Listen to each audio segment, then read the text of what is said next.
We'll see what happens. All right, guys. Here we are, a few minutes late. Some computer challenges on another Saturday night Zoom, and we have our special guest, Johnny. Hello. Pleasure to meet you, my friend. In the flesh. Great to see you guys. Awesome, awesome, awesome. This is the first time we're actually speaking or seeing each other besides being on the board. It's amazing and very thankful for you to come and share your time with us from some of your wonderful posts, you know, which inspired so many people. Thank you. It's a pleasure.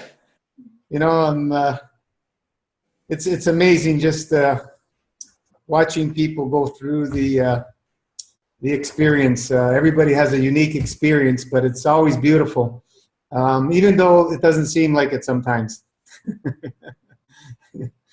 So maybe you want to tell us a little bit about your history. I remember you posting some stuff about somebody sharing their screen. Can you stop that, please? Hello? Somebody's sharing their screen. You need to stop that, or we're gonna. Yeah, who is it? Someone's there.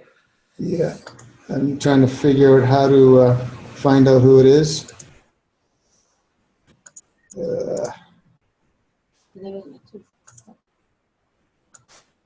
Somebody has.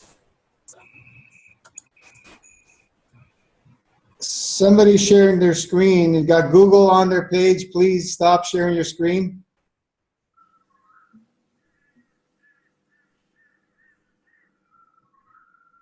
Rana Manoon. Yeah, Rana, you have your. You're sharing your screen. Rana. This one here. Yeah. I don't know if you can hear. Oh.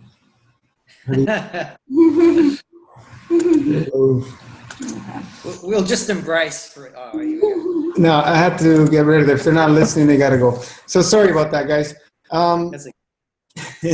Yeah, I was reading some of your posts. I remember you talking a little bit about your Arnold Herod experiences. You basically read his book that same year as I did, I believe. It was 1990-ish?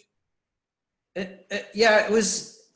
I must, yeah, about 26 years old. I was in Australia, went into a little bookshop, and there it was, a little book, and I read this. But I was at a point in my life where I wasn't feeling that great, so it was like I didn't need a transition to anything else. I just got straight bang into Erhardt's book. And, you know, he spoke about breatharian and things like that. And instantly, I just, well, what's all this about? You know, who does it? Is anyone doing it? Yeah. And it didn't take long before I found someone that actually had the process to become a breatharian. Now, at 26, and as you know, there was nobody, nothing, no internet, nothing. I just had to send a letter to this person, and they wrote back to me. And maybe three weeks later, I went from New Zealand to Australia, and they had taken through 40 people on the breatharian process, which was a 7-day dry fast. That was back then, basically approximately 1990, because you're the same age as me, I think.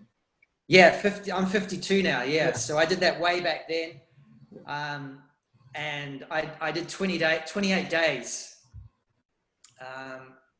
Didn't know what a dry fast was. As you know, it was a very raw dry fast, but it was very structured. It had a protocol. It was very simple, and you were very safe, as long as you didn't step outside of what the guidelines were. But even then, it was a lot of fear came up because you were going day after day into a dry fast. And it was, you know, day 6, day 7, and I I couldn't get out of bed. I couldn't brush my teeth. There was no enemas. There was no one I could ring up. There was nothing. And I just, okay, I've got half a day to go, keep going. But it was so scary because I couldn't move. But yeah, I did it. And that was one of 3 that I did, because after I'd done one, I did one 2 years after that, and then 2 years after that. Wow. And I went from 28 days. The second one was 42 days. And the third one, I got to 80 days. Wow. And I just decided to break that one at 80 days because, well, first of all, people thought I couldn't talk to anyone. I didn't want to keep being a breatharian because what do you do with it? And, well, why don't I just start eating? I proved to myself you can just live on very small amounts of liquid. But when I look back on it, I think, well, I didn't have any enemas or anything in that whole time, in that 80 days. I have no idea what was in my bowels and all that. But, now that I've done the 103 days on the master fast, what a difference. Incorporating the dry fasting, the flow, the movement of your bowels, but you can live this. That's what's so beautiful, is that you live the master fast. Can you explain a little bit about the process that you went through back then? Yeah, I was in someone's back garden. They had a caravan set up, and I had no contact with anyone for the 3 weeks whatsoever, apart from the person who was looking after me. And they came and saw me once a day to just check in on me. But basically it was just complete rest. Didn't do anything. No sun, I didn't get out in the sun because it was the dry fast. And you just didn't do anything for 7 days. You said small amounts of liquid. What were you drinking? Water? Yeah, it was, to break the dry fast was incredible, because they played it very safe, and they gave me 30 mils of a diluted orange juice. Okay. Every 10 minutes, one euphoric little sip every 10 minutes for six hours. 1, 10 minutes, another one, every one, and it was divine. Every one, you couldn't wait for the 10 minutes to be up, another little one. That was, I found hilarious. But in 6 hours, the rush was incredible. And, I went from not being able to brush my teeth to being, being able, the energy just comes rushing back and off. The next 2 weeks, it's just, your energy just flows back in. Even though looking back, that my bowels weren't probably the cleanest. I didn't really go to the toilet, and I would pee less and less, and it would get darker and darker and darker, and less of it. And I didn't know what was going on. Exactly. back then. I just hung in there. It was amazing. And after 2 weeks, I was allowed to dive into the swimming pool. Another experience that I can't explain it. That you jump and dive into the swimming pool, and you've been dry fasting, and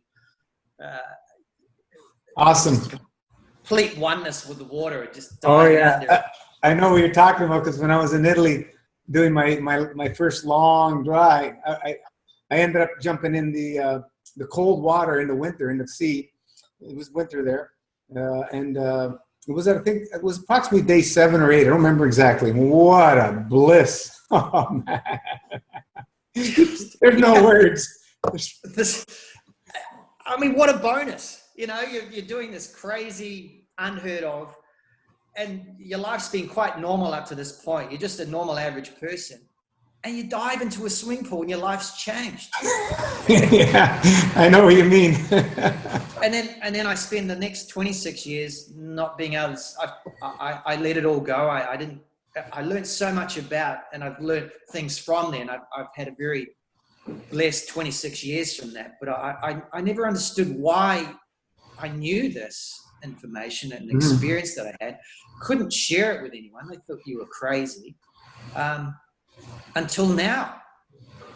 Until last year, I saw the guy Gavin, the Texan smoking, dry fasting, right, wonderfully charismatic guy, who through the internet, which I have now, I said, dry fasting. Well, this guy's thriving on it, and so I did some dry fasting for a little while, and he got me inspired, and I love seeing him because on his 7-day dry, he's doing pull-ups.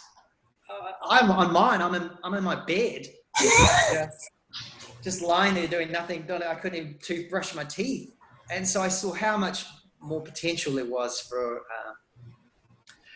dry fasting. I see how much he was thriving on it, and so I was very excited about that. And at the same time, you were there as well, and I was watching you and seeing all the wonderful things. And again, you probably had 2,000 members or something when I first checked in, and now it's like busting 20, which is amazing.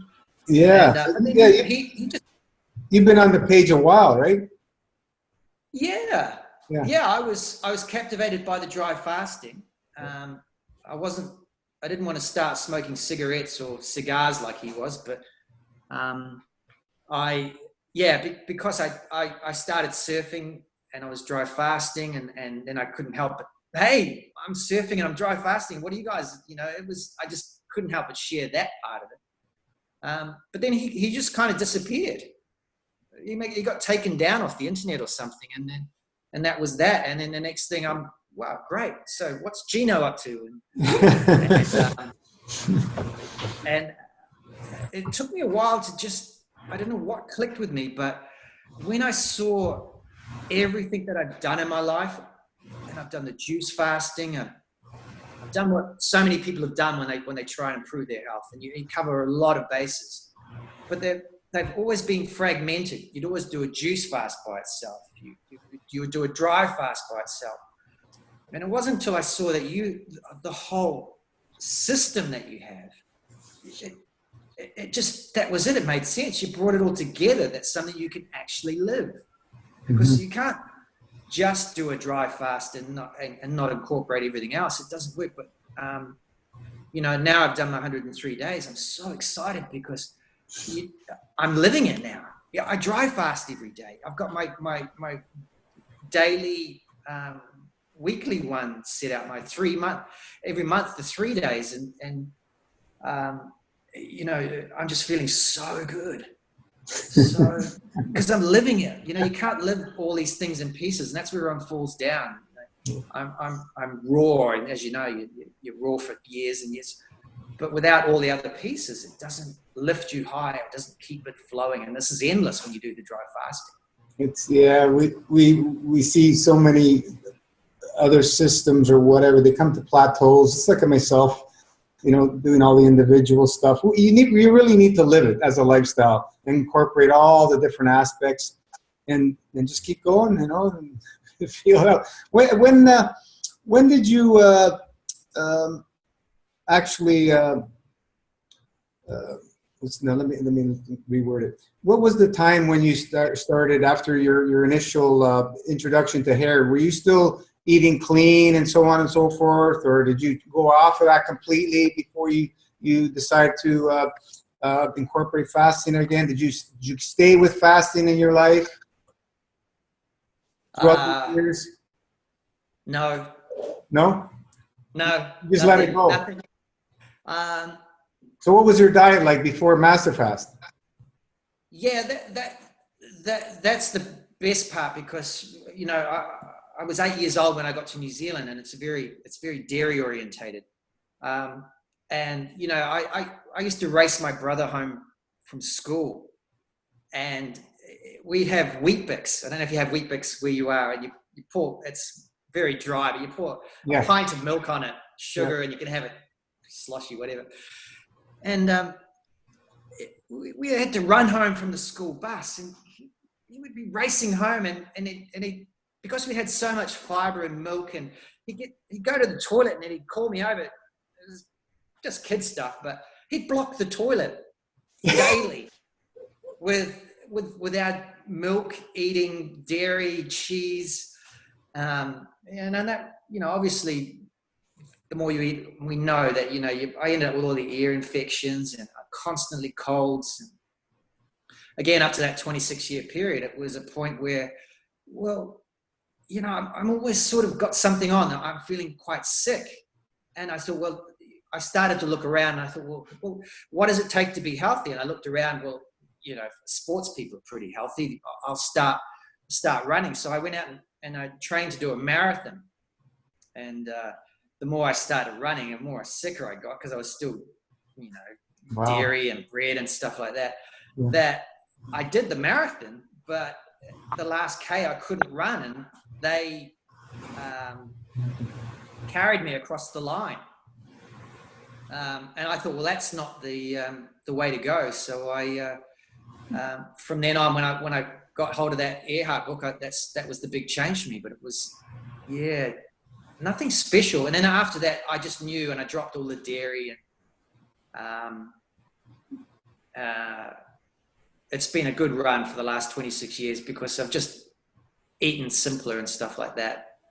So did you become vegan, vegetarian after that, or after your initial fast? Yeah, I think you just dabbled in everything. And when I did the breatharian side and realized that it's not about nutrition, it's not, it's not. When you go through something like that, and people are doing the master fast now, you quickly realize that everything you've been told by the people that you that they're in a position that they must know, and so you believe them. You just don't question people. And when you find out in your own experience that they've just been misled themselves and they're giving you the wrong information, it's so disappointing, the scale of that on. You see the society, how people are eating because what they're told to eat. It's got nothing to do with that. It's all about being less and doing, doing what we're doing and undoing, and then knowing that in your own experience. Because I'd done the breatharian process, my whole 26 years from that on was much simpler. I didn't eat big quantities and all that. So that kept me wonderfully healthy. But until 2 years ago, where I got a hernia and I had to go to the hospital and they had to operate, and that was the most common procedure they do, but it knocked me around. Is that the intestinal? No, the groinial one. Oh, okay. Yeah, and it's healed beautifully because I know afterwards that I could fast, and I didn't listen to the doctor. Go and eat whatever you like and eat ice cream, and I'm okay, whatever. And so my body heals good, and it's been good. And I'm grateful for what I know, because without that, first of all, it's sad to go into the hospital anyway, because I had another experience at the start of this year with my father, and he had 2 months, and he was lucky to get out alive. Mm-hmm. But that was really shocking for me, because not only he had double pneumonia, and it was beautiful. They're so beautiful. They kept him alive. That was the best part. But it was the 2 months afterwards where they slowly killed him with all their needles and prodding, and we'll try this 10 times antibiotics. They didn't. Here's another 10.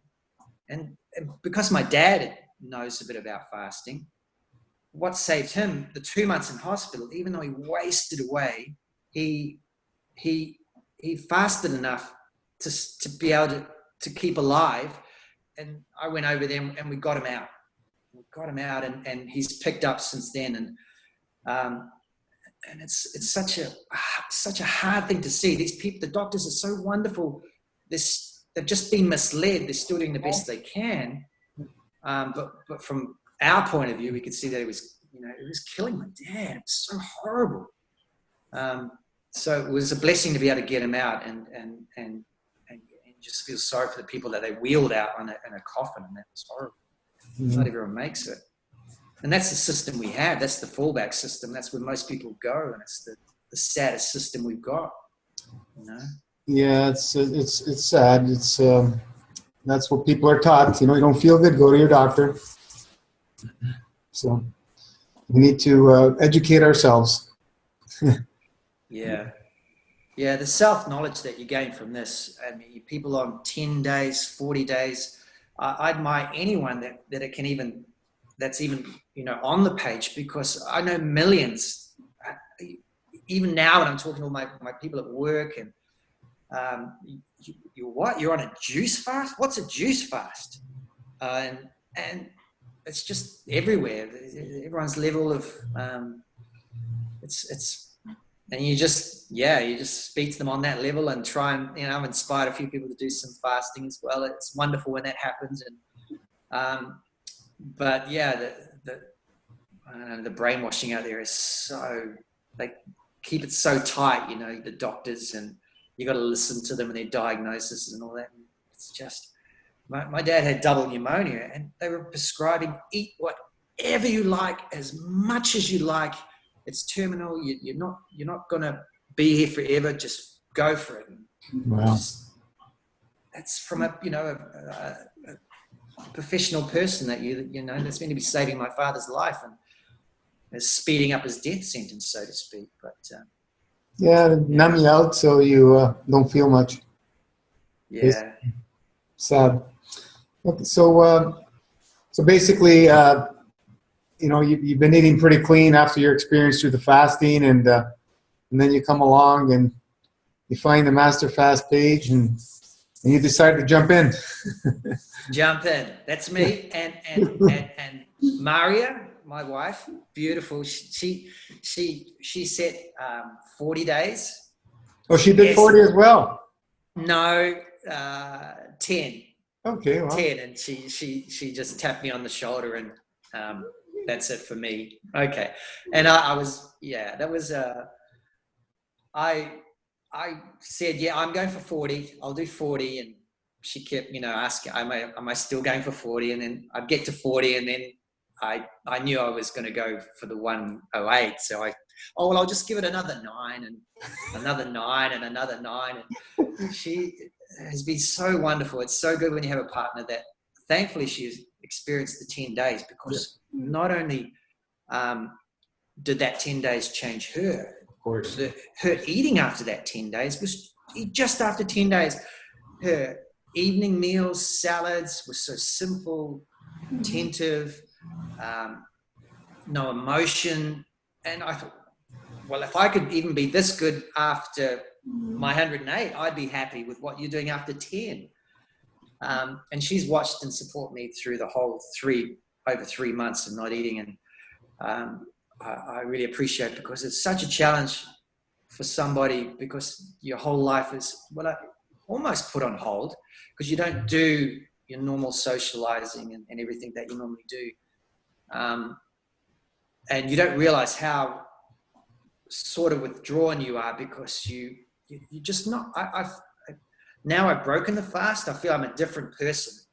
And I see how withheld I was, because my energy later in the fast was, I had probably 95% of my energy, 60, 70 days plus. That was magical. But at work, I'd have to, I'd just doing 4-hour shifts, and part of my work was squatting down, and I'd have to stand up. Well, at some point, very late in the fast, I'd go down, and then I couldn't get up. I thought, well, so I arranged to take some time off work, because I wanted to finish the fast. That was more important to me than the work. And it made work very hard, because when you physically can't do it, then your mental comes in. But because of the goal, as you say, you've written it down, you know, I thought, well, I'll take time off work, and they were happy with that. And so I changed all that situation. But yeah, it was what caught me out was when my body really ran out of energy, because when I said I couldn't get up, even though I went home, I still didn't have the energy. And that I walked down a little bank here in the morning, up and down 3 little times, just to see what energy I have for the day. And yeah, I couldn't do that. No. And this is on my 103, 100 days, something like that, halfway up. And there's this beautiful ripe mulberry bush full of ripe fruit. And I didn't have any say in this. This is like, I've only got 5 days to go. I set my benchmarks watching other people, being inspired by people. The first person I saw who was exactly identical, started the same time as me. He got to 34 days. He was a bit ahead of me. And he stopped. And I thought, well, I'm close. I can do that. And I passed 34. The next one was 63. Another person got to 63. And I got there and I thought, well, I can do that. And I got past 63. The next person that pulled out was 88. And I said, 88, and he pulls out. What's wrong? Why would you pull out at 88? Now, I didn't, of course. So I get past 88. And the closer you get, the more, not cocky, but you get, oh, I've got this. You know, people are going, you got this. In 103 days, I didn't have it. I had no say. That mulberry bush, the fruit just jumped into my mouth. My hands just pulled the fruit off. And I thought, whoa, okay, I've only got 5 whatever days to go. Have I broken it? But I thought, no, I haven't broken it. I've just done 3 months and I haven't eaten anything. I've had a handful of berries. Technically, to me, I hadn't broken it because it doesn't undo 3 months of fasting, a handful of berries. So the next day, up the slope, the berries again. That's 2 days.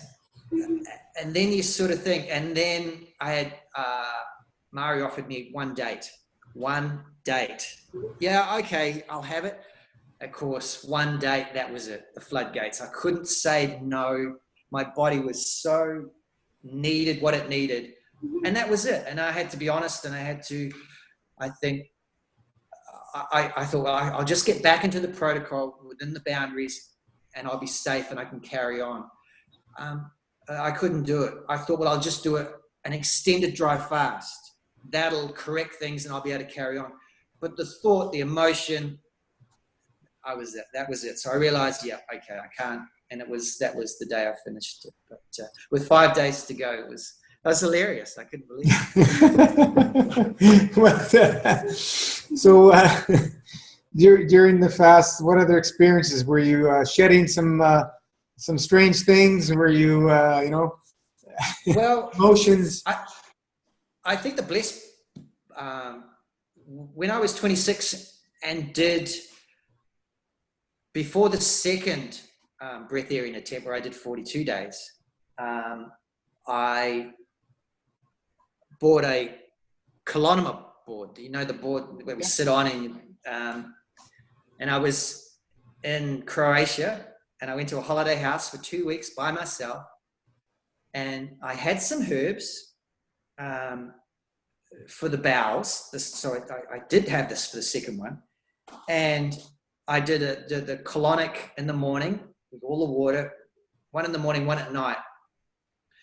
And that was when I got to see for 2 weeks, over 2 weeks solid, all I wanted was water in, water out. So for that first 2 weeks, when you see all this, we see what comes out of people, and day 1, day 2, and everyone's surprised, how much more is in there after 1 or 2 days. I got to see, a colonic board puts a lot of water in, much more than an enema. Yeah. And I was still slim then. And when you can see that a slim person can have buckets of the plaque coming out, buckets, but not, this is, wow, I've had 1 buckets of it. And it was over two weeks before I felt there was water in and water out. But that one cleansing that I had 26 years ago set me up, that it hadn't come, I felt, you change your diet, you don't put all the milk back in, you're a bit more aware. It was enough to keep it out. So when I did the master fast here, I had 1 release. It was about day 4. I thought, oh, here it comes. Oh, how much is this? Here we go again. I know, because I knew that the psyllium and the hulls would absolutely do it, and grape juice will keep it flushing through and everything. But there was just one, and everything was completely effortlessly smooth from that point. And I think I look back and I think it was because I'd already removed it. But when people come to the Master Fast and they've never had that chance to remove it, they're going through their bucket loads, and it's astonishing to them. It's astonishing for how much we hold. You've got to experience it. And it was about day 90 something that I had a colonic. And I think, Rana, you've got a closed colonic system. Mm-hmm. And with the colonic board, it's more open, so it's a bit more messy, and you're playing with different pressures and things like that. But I've never had a closed colonic one. This was on day 90, and it was the most beautiful experience. So gentle. There's no pressure. If you've got a colonic board, you don't want to be having pressure down here. No discomfort, whatever, because you'll stretch it. And I think even in those days, I still didn't know what I was doing on this colonic board. But anyway, I persevered, and I think some of the herds were more laxative.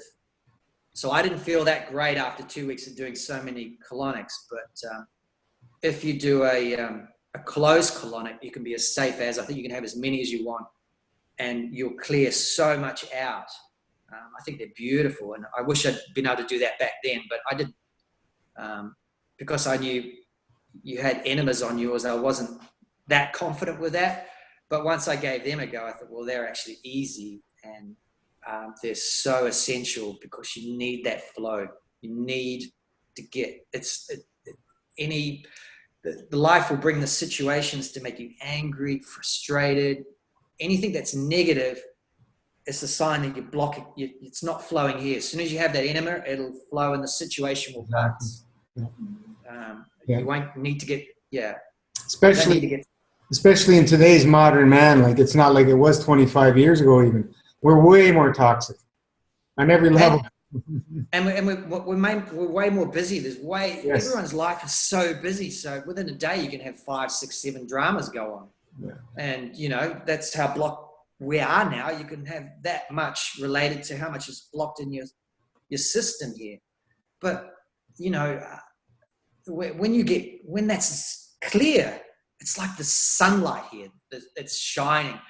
The dramas are less. They can still challenge you, but it's more now that I don't necessarily have an enema, but I naturally just go to the toilet now. And I tell you, I can't even express going to the toilet now. I mean, once a day, I thought, I'm doing all right. I never like going to the toilet too much. Now, 4, 5 times, and they're effortless, and it's like a newborn baby, and it's just heaven.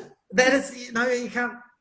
I'm 52, and I've got a baby's bowels. It's amazing. It's the other way around. Yeah. Being constipated or something, and I learned my lesson, I think, about day 50, where I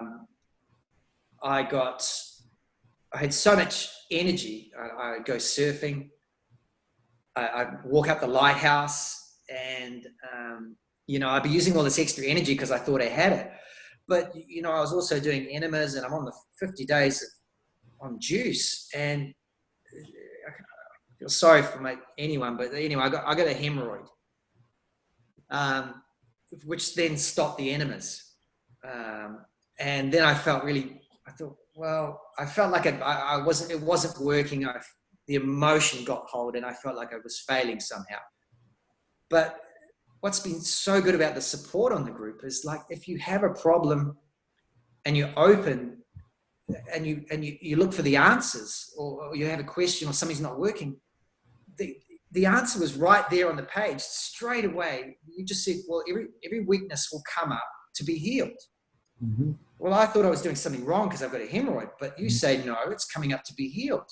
So I just let go, and I just, what would be very tense, and oh my God, it's going to last a week, 2 weeks. It was about 3 weeks I had this hemorrhoid, and I just let go. It's there. It's actually there to be healed this time.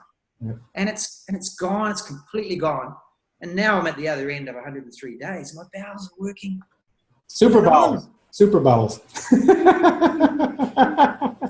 I mean, it's just where we just need to keep that faith, and we have to let it flow. Just keep with it, and just support it, because your body knows what to do, folks. It knows.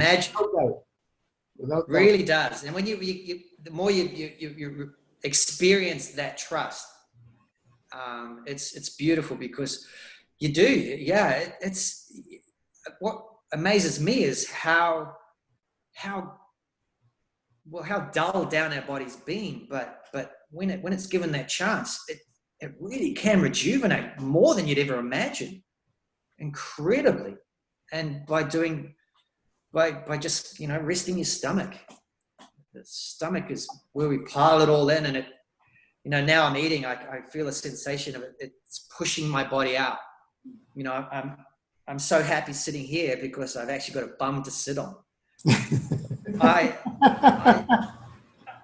seriously, when I dropped 20 kilograms from 66. Yeah, you lost quite a bit. Yeah. Yeah, and I had some inspiration from the other guys, and the other guy in Thailand he got to 38. Evil, yeah. Yeah, and I thought, that's wow. But when I see mine getting close, I got to 46, so I dropped 20. Where the weight goes, what becomes magical about losing the weight, even though a lot of people have a concern. And I realized, I know two people, when they fast, you've either got a lot in reserve, and when you fast, people say, oh, look how good you look. What are you doing? What can I do to do the same? They look wonderful all the way down as they lose weight. But for me, or the people who start a bit slimmer, the opposite is we have to deal with another emotional content. As we fast, we look worse. And people go, and I didn't realize how kind they were at work, because now I put on some weight. It's now they tell me how bad I looked. So they're very, very kind not to tell me while I was on the fast. Because it's enough anyway. But they, and yeah, you when that weight comes off and you look terrible and your mind's playing on all this. The funny thing is when you start putting the weight on and pass through that same weight, like from 46 to 55, at 55 on the way down, you're looking terrible, you're emotional. But that same 55 on the way up, you look fantastic. You're feeling great, and your emotions all positive. But it's the same 55, but the mind is playing the tricks on how you look bad going down. You're looking great, but it's still 55. So I found that really interesting, how the mind really plays on your perception of your body and things. The thing that you mentioned about prior to the master fast, you're moving bowels about once a day, and now several times a day. Just the analogy to people, just think about that, and then you'll understand how we get backed up, little by little by little by little. This is the issue. Your body just gets full of these obstructions because we're not moving bowels the way we should be. But once you clean up, you strengthen those bowels, and you eat properly and minimally, those bowels become super bowels, and they just flow. You can't put a price on it. It's really magical. Yeah.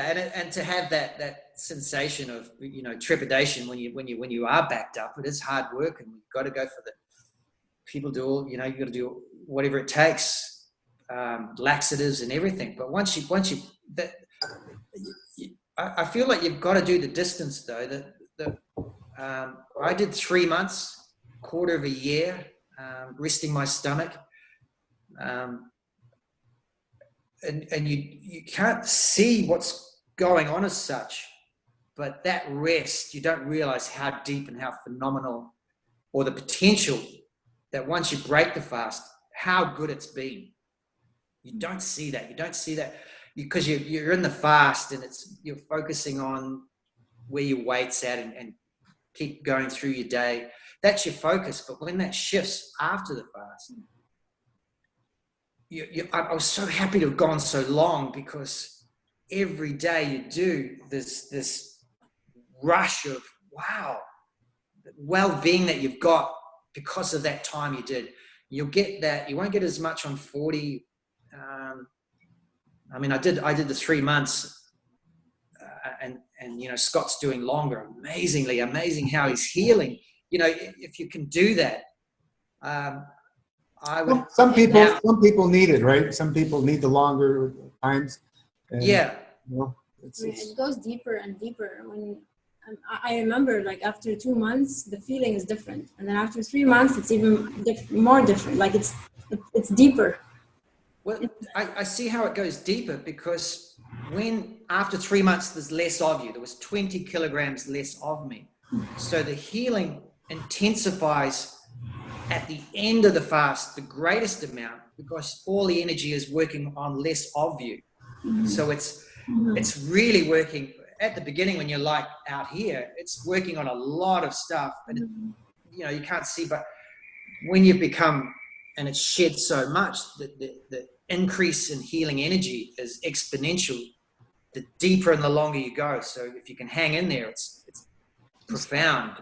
You know, even it might be a week would be 3 weeks worth of healing at the start. At the end, it's very different, and it's But I guess, as you say, with experience, you know, it's my first one.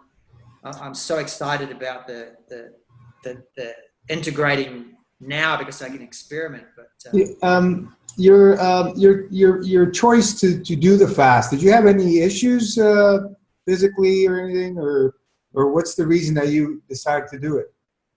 You know, when I look at that, I took a before photo, and all I can see is just normal living, no discipline, no direction, and well-being average. And in the past, I know there's more to this than feeling just average. And when I saw my photo, it's all puffiness. I'm just living normal. No, I didn't have any issues. I consider myself pretty fit. But that as a starting point, and then as I got to a point where I could see, when you start to see your body, what is underneath what you think is healthy, because it's just a conditioning of normal as such. But I found it fascinating, you know, once on the fast, how much excess was removed, and to see your body, see the leanness is beautiful. And you see, here's an example. That's my deodorant. If you can see that.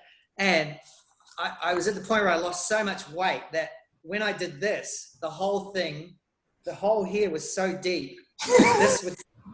This would stay here without me holding it. It was like a cave. And it's fascinating to see your legs, parts of your body that you don't know exist. Yeah. You've never seen them all your life, and the muscles and the I had a massage. You know, I had a massage, and the lady was shocked in a beautiful way, because I said, because I had to warn her that I'd been on a fast for 100 days. That, can you do really slim people? Because I didn't know if her hands would, you know, fall off or whatever. But she said, well, I can see every single, and the massage, if you want a really good massage, fast for 103 days. It's so beautiful and deep. It's so it's beautiful. Seriously. Interesting. Must have felt great, eh? It was. She didn't slide off because the muscle lines. Her thumb would go the whole length without any slip off her end. It was unbelievable. she loved it, because she said I look like one of the anatomy charts that she'd been studying. So, yeah, they're just little bonuses you get along the way that you get. And I did. I tried infrared sauna, which I'd never done, and a few people ask, you know, which should I do if I'm dry, or and my experiences, they're actually really wonderful, because on your wet days, never on the dry, because that's too dangerous, but on your wet days, you do an infrared sauna, and every pore of your body, kneecaps, toenails, everything opens up and sweats out. So if that helps your kidney, it releases so much from that heat for half an hour. I found those really, once I did that as a treat once every 9 days. So I look forward to that. And they were really intense. And I measured my blood pulse rate.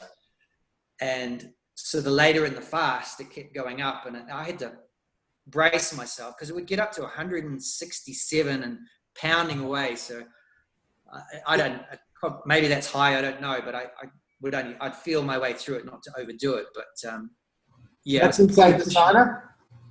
Yeah. Yeah. So it gets so hot and my blood pressure would go, heart rate would go right up. So you've got to be a little bit cautious not to, you could black out and faint and stuff quite easily.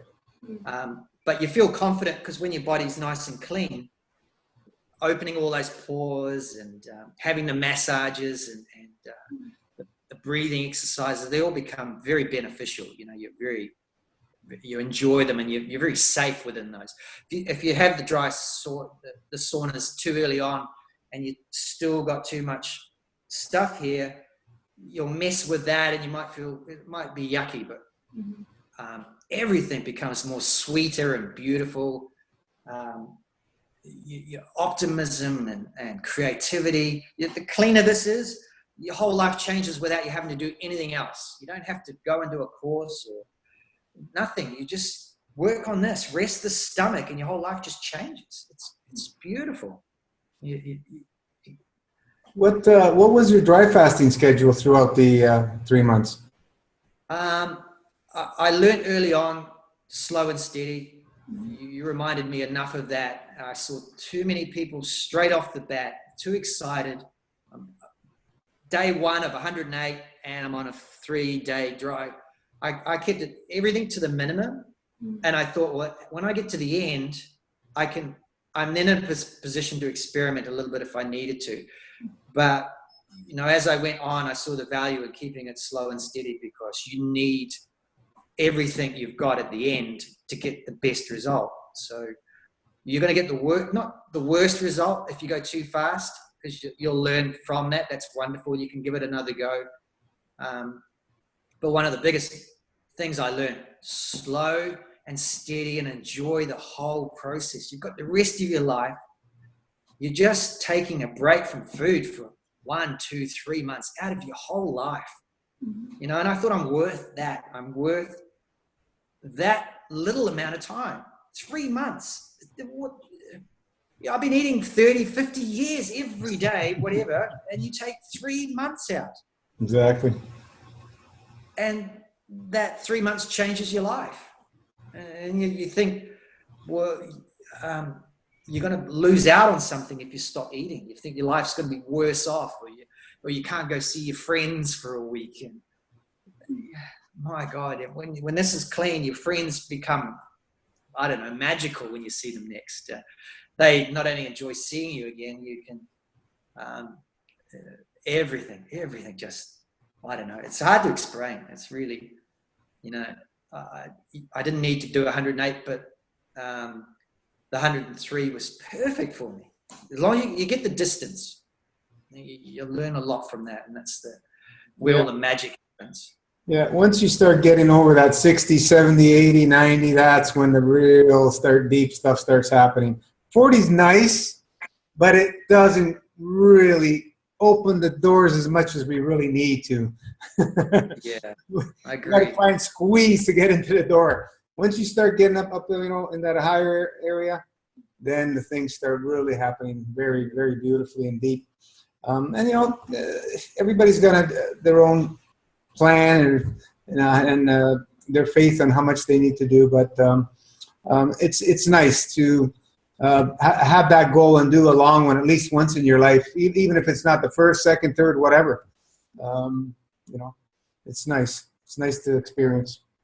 Yeah, it's really magical because the support here enables everybody to do what they need to do. It's so flexible. I mean, how is that? You can have thousands of people here and it caters for thousands of people. It's not, it seems like this is the way we do it, but within that, you can be who you want to do, what you want to do. You find your way how to do it for as long as you do it. But because they're here, I feel the people that are here, compared to what's out there, you know, everyone's so lost, popping their pills because they got a headache, whatever. But here you get real healing, and it caters for everyone at every angle. And hearing the stories, and you tune in every day, get inspired by people who, you know, 2 days ahead of you, 2 days behind you, and someone did 108. I got this. So 5 days. I mean, I had it, you know. You're right there, yeah. It's life is always throwing something, and I've just laughed and laughed at. Yeah, okay, right. Get cocky. 5 days, whatever, and it doesn't happen. And I look, because I got my chart, whatever, that thing. You know, I've been looking at this for 3 months, and there's that little bit there. Look, 1, 2, 3, 4. What's wrong? You know, life had other plans, and it's all beautiful. Do it again. All beautiful. Yeah, that's so funny. But yeah, I like ticking the days off and having. I broke mine down into 9 days. I found that very easy. 9. It's just a week basically. Getting to 36, I thought, well, that's quarter of the way, and it really. I think I heard Scott on the Zoom last one speak about time, and it's just something that, I mean, there's so much you can talk about the timelessness that. So day 1. There is no difference at day 103. It is a timeless process. The time, it's an illusion. It's, you know, you're experiencing what starts out as time-based. Finding it becomes timeless. And what's something quite amazing for me is, even though we have memory, and you could say that, you know, well, I've eaten all my life. But I realize there's only this moment here. And my whole life, you can't eat yesterday's meal. You can't eat a meal in the future. You only ever eat once in your life. And it's what you eat now. There's no other thing possible. You can look, doesn't matter how the mind is very hard to express or explain. The freedom is being present with all that is here. There's just eating the one meal your whole life. It's not millions. You can think about it, but that's not it. There's just, if you're eating something or drinking something and you stay present with that, and it's the timelessness is your freedom from the emotion. Oh, I ate this yesterday, or I ate the wrong thing. You lose your presence by going up into your mind and losing what's just here, the simplicity of life just now. And these things, when you don't eat for so long, you can contemplate these things. You know, they're just there and they just arise. You don't have to think. They present themselves, and these beautiful, beautiful insights. They're profound. You know, they just. When you put those berries in your mouth the first time, like everybody has a different experience, but so many people have said once they broke their fast, it's like it's just like you started, almost like you're saying it's timeless. There's no time. Yeah, there was no possible. I did 100 days. There's no gap. There was no gap between me having the last meal at the start. That's what I mean. There's yeah. no gap. Yeah. There's no gap. There's just eating the berries. Now, the berries weren't 108 days ago. There's no 108 days. Right. There's just the berries.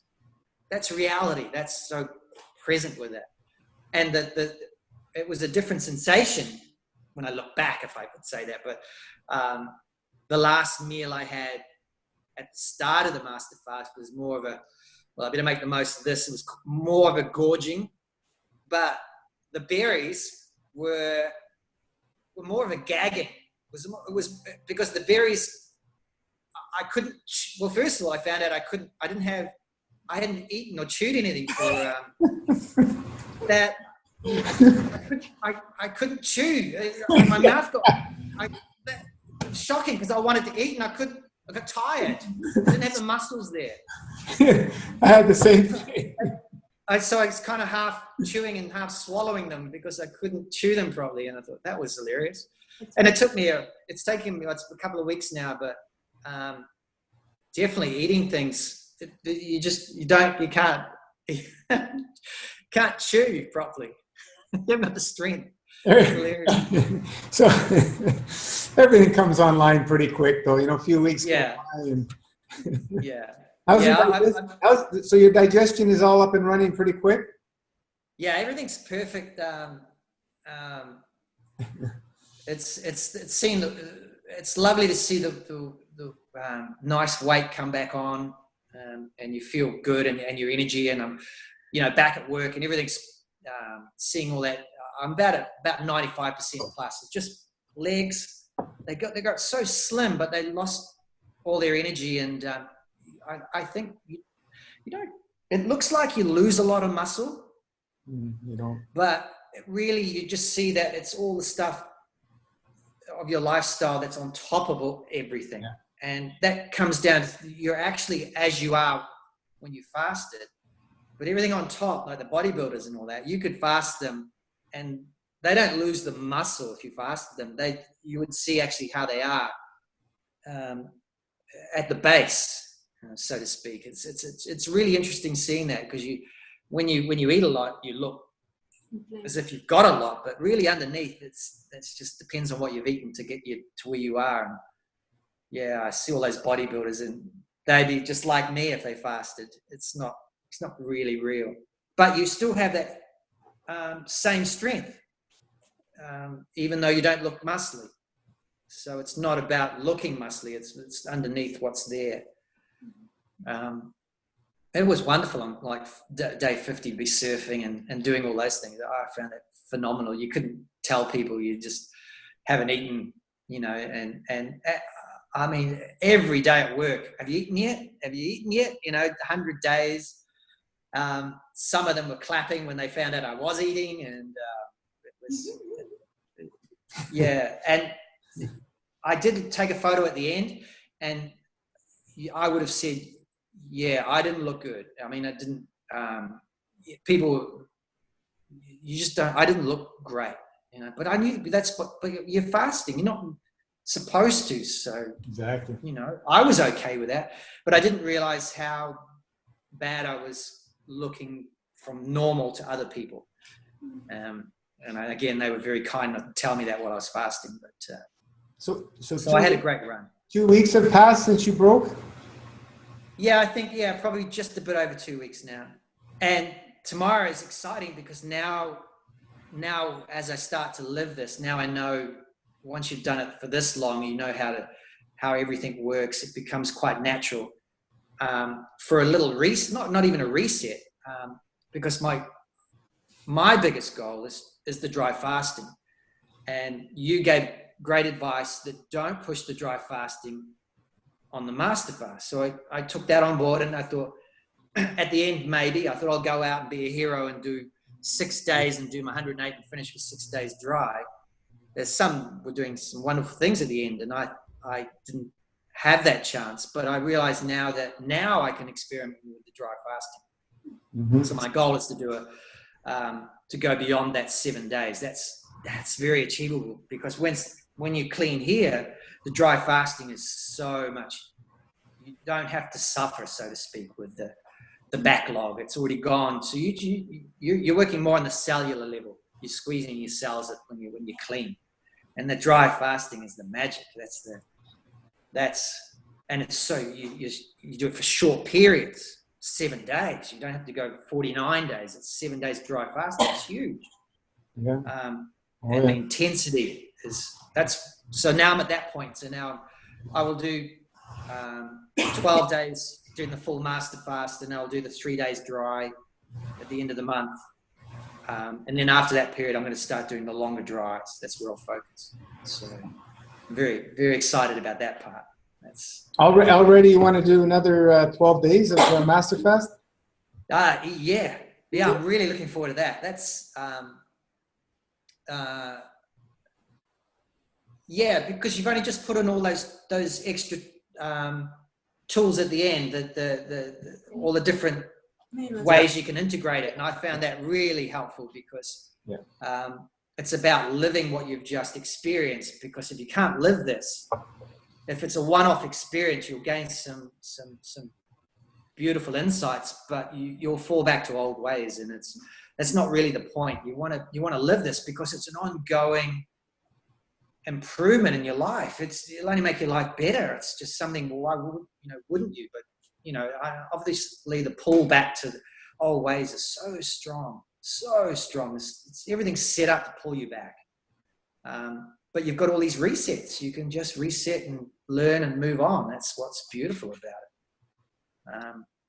I'm so excited about the dry fast. Did you have any strong healing reactions besides the hemorrhoid experience, or any emotional stuff come up? No, the hemorrhoid experience was enough. Oh, okay. Yeah. No, I had the good parts were your skin and your eyes. You've had things on your hands, warts, abscesses. When you look in the mirror and you think it's gone. Yeah. I didn't even see it fall off.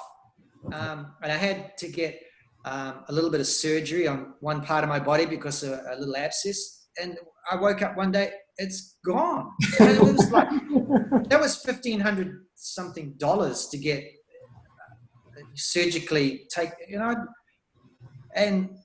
I not only did I not have to go and do that and spend that money on that, but it's healed.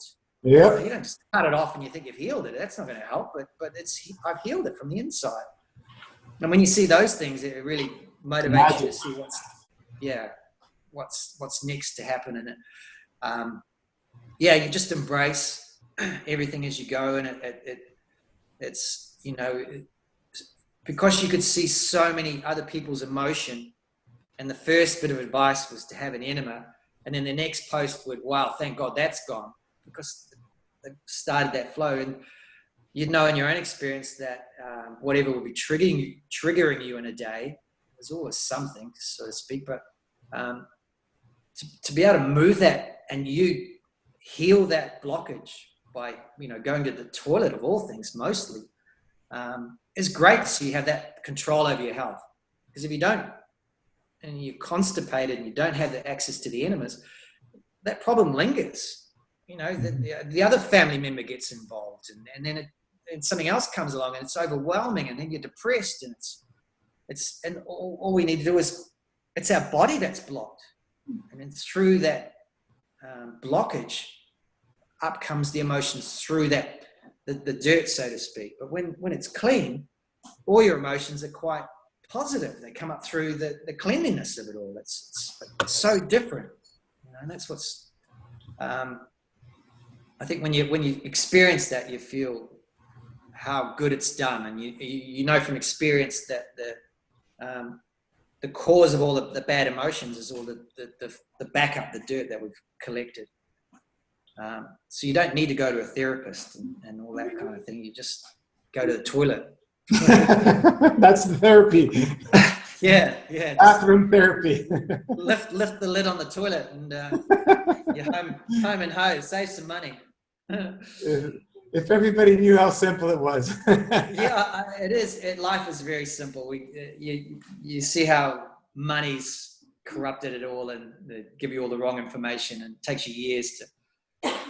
It's like you do. You switch your TV off. You find ways of making your life better, and thankfully, we've got, this is the best out there for sure.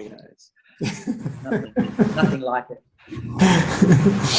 Well, we've learned a lot in since the time I started sharing online from all the people doing it with their experience. We've learned a lot. We've added, we've changed things. And, you know, it's just going to keep evolving. And it's the beauty of people sharing. It's going to make us stronger and stronger as a whole. It's just amazing. Yeah. I don't think it needs to change. The foundation and the structure that you have will work. It's the sharing that brings that dynamic that most of us would never have had in the past, in a way that is so supportive, so helpful. To be, you have a problem, you ask, it's sorted. The people that watch and listen and take their time and have that intelligence to see, you know, what's going on, everything's there. And I think that's just magical.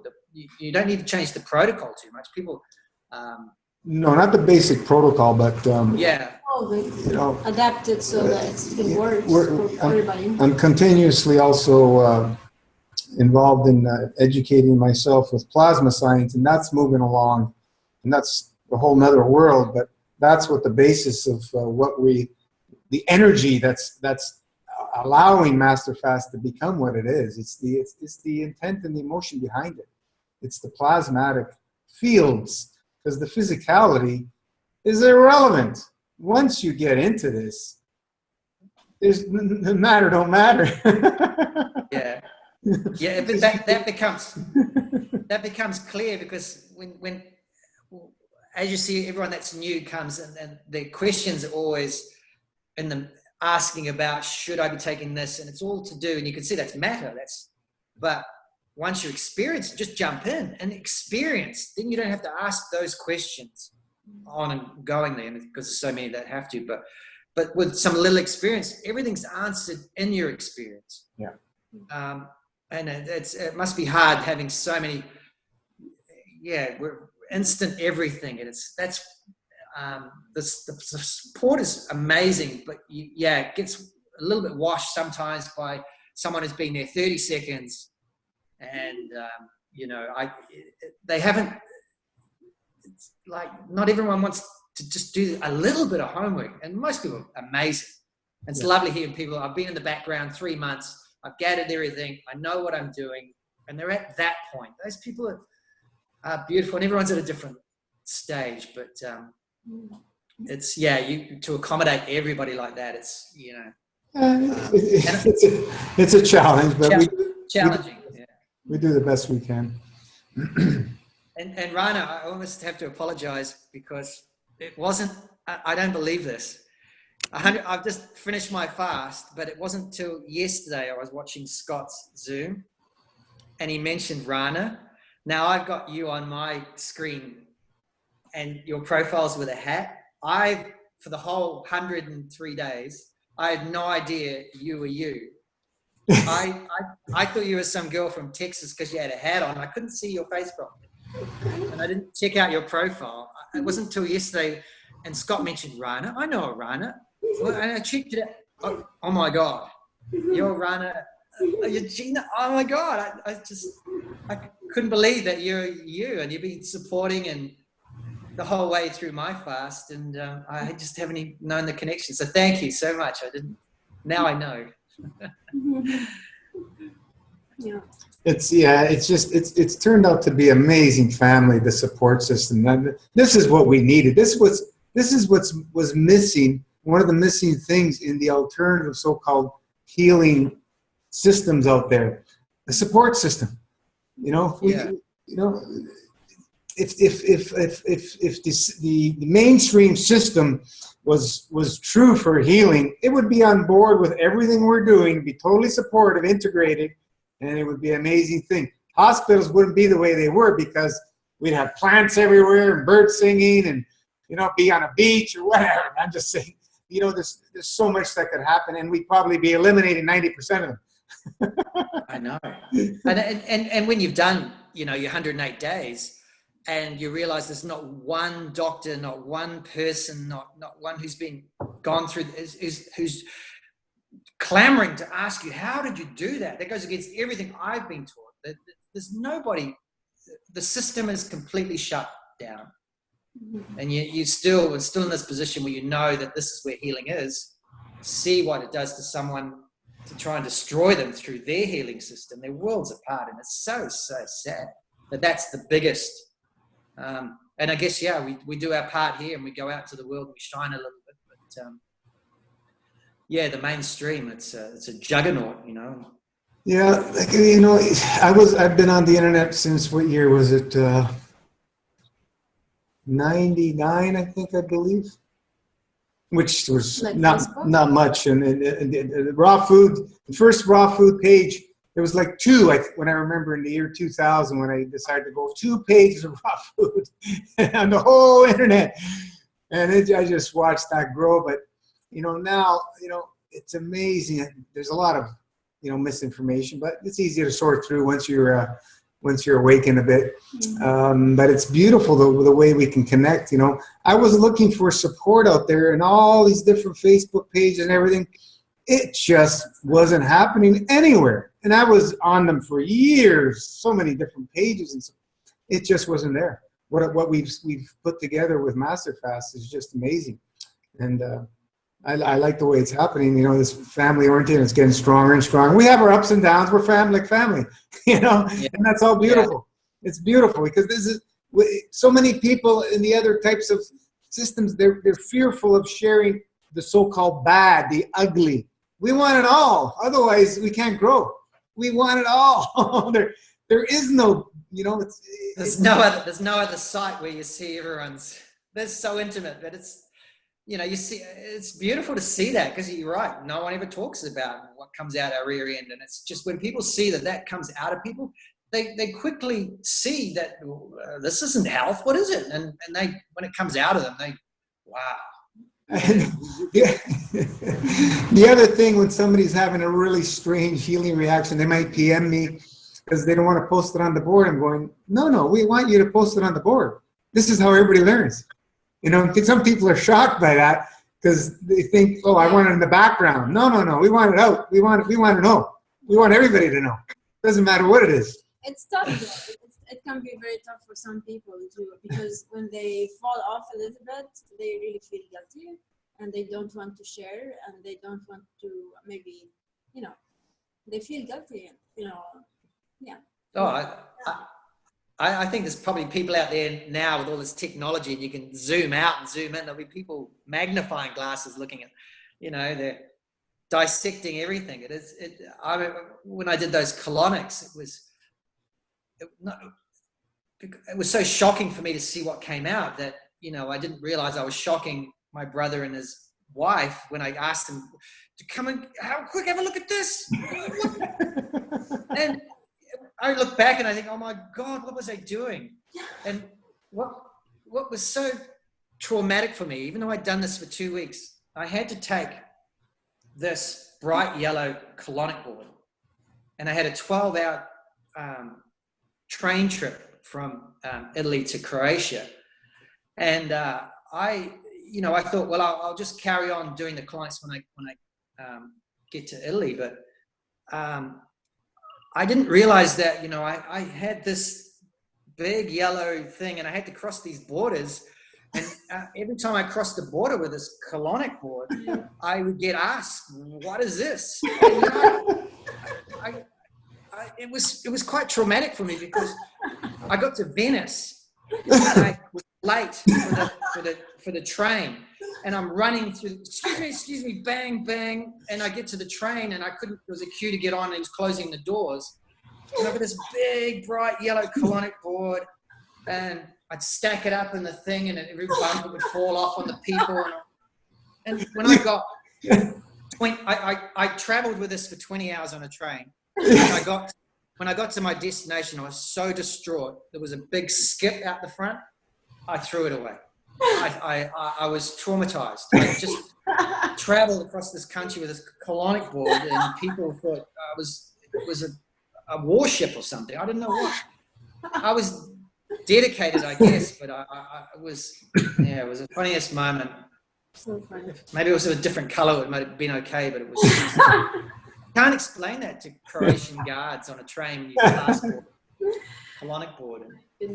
But that's what I did back then. It was a completely alien world, but I'm glad I did it though. That 2 weeks was phenomenal. You know, you get that come out of your body and you see the lights. I used to think Gino is weird traveling with his enema bag, but now hearing your story. Yeah, it's a whole new level when you go around the world in the colonic ward. And, Yeah. I've never heard that one before. Yeah. Never, Yeah. never leave home without your enema bag when you're traveling. It's a cheap insurance to keep with you. Yeah, it is good to have, and you can experiment and yeah, the volume of water you can get in, and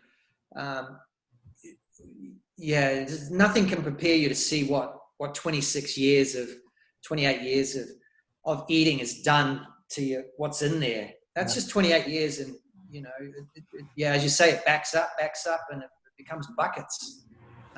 And it'll come out with, and you know, when you have a system like this, I love hearing people on day 1, day 2, and it's out it comes. You know, that's just wonderful start. The first 40-day fast I did in late 90, was it 91? I can never forget the stench. It was horrific. It was so bad. And you know, after that, I didn't eat any more animal products, and I've never had that stench come out of me again. It was some bad stuff, but never like it was from the day and everything and anything. Yeah. Once that initial first comes out, it seems you can stay quite clear of it, because you'll be more intelligent once you see that. You can't have that come out of you and then go and start eating burgers again. I mean, well, that's unintelligent. You know, you can do that if you want, but yeah. Any other highlights that you experienced during the 103 days? No, I just think I wasn't prepared for how exciting it is to finish the fast, because like you say, it opens those doors. It really, you've got so many more possibilities after that, when your body's been rejuvenated. You know, you're halfway through your life, and you've had a big reset, and you know, you change everything. You know, me and my wife, we recognize that where we live, you kept saying change everything, so I was busy. Awesome. Busy. Everything. How we travel? You know, we travel with a big onboard suitcases. Now we have tiny little luggage bags, and still changing that as well. Everything you can. It's almost your mantra during we sleep on the floor. Got sold out bed. Wow. Changed all the furniture, everything. Beautiful. You're open to change. You want to change everything, and the change is good, because if you're not changing anything, it's not necessarily bad, but it's stagnant. Yeah, it's easy to suck you back to the old way. Yeah, it's old memory. You change everything, and you're in this flow of change, which is quite wonderful, because you're happy with change. Because most people, we don't want to change anything, and we're stuck with everything. But you change everything, and everything is wow. You know, you do 100 days fasting. That's a big change, and everything flows from that. This is one of the keys that should be in your goals. Just start changing everything from A to Z in your life. If you want to leave the old you behind, you need to change everything. Yeah. I'm glad you brought that up, Johnny. That's a very, very good point. Yeah. It's where the magic's on the fringe of movement, and the dullness is in the staying where you are, you know, your job and everything. Change your job, you know. You don't take time off from work, take time off. You know, you don't walk in the morning, or you go this way, you go the other way. It's endless, and it's just so refreshing. And that you thrive on that so much. And when you break the fast, it seems to accelerate beyond what you can imagine, because you're so fresh. You've got that renewing is reinvigorating. It's just, you can't put it into words, but you can live it now. You're not going to have to just let it go and watch it diminish. Dry fast on the weekend, you know. Don't drink till noon, you know. Have some juice, or it's just that. I'm so inspired by that. That's, you know, it feels like a real beginning that you don't have to give up on. Like 26 years, I had to give up on it. There was nothing there apart from experience. So I never understood that And it feels like 26 years now I know why I did that. It helped me to be able to do what I've just done. Yeah. And now I feel like I'm home. And it's really, it couldn't be grateful enough to, you put it together, and now I've lived it, and now I understand why I did all those things. I'm just the messenger, man. Yeah. And what's to come, who knows? That's what's, just as exciting. Now I can use it, and I know it's going to be, magical for me, and whatever happens to me now. Awesome. So you're still in Australia, is that right? Yes, and then we want to go to the deep, dark south of New Zealand at the end of the year. I want to be like close to my parents as much as I can. So at the end of the year, we'll go back to New Zealand. To move, you mean? To live there? Yeah, I think so. Yeah. To experience the cold. Okay. And like when you change everything, you have hot showers, get into cold showers. Yeah. 5 minutes every morning, set your goal, 1 month, cold, big. That's part of that. Simple as that can change your life as well. Mario and we do that, and a cold shower, a hot shower dulls you down, takes your energy away. You think you feel great, you're comfortable. You have a cold shower and you're alive. You're just buzzing. Your circulation, good for the lymph, everything. That's just part of that change, and it's so simple to do. And people are so soft, and I hate the cold. Now I'm going to the South Island of New Zealand, where there's just penguins and icebergs, and leaving this beautiful climate here, and I'm not afraid. I'm looking forward to it. Swimming in the ocean, as you know, the cold condenses that good feeling, and where go to Thailand and you're flopping around in hot soapy water, not the same. Big difference. Oh yeah, like Wim Hof says, cold is your warm friend. You get that fire inside, and when you feel it emanate outwards instead of the cold coming in and freaking you out a bit, it's the opposite. When you can experience the cold shower and the heat, or your relationship to that at least, you realize it was just all a mental thing. You get rid of this, and all of a sudden the sensation is just the sensation, and you're free to experience it, and it's beautiful instead of dulled by a ticking mind or whatever. But so you're originally from New Zealand? Yeah, England. Then I was 8 when we went to New Zealand.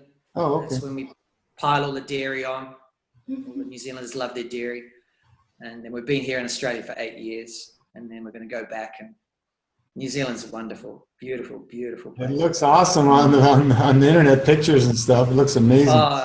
Yeah. So, but yeah, we're doing so well, and we'll see if Maria might do another 10 days soon. So Awesome. I love it when people have their partners, because it's quite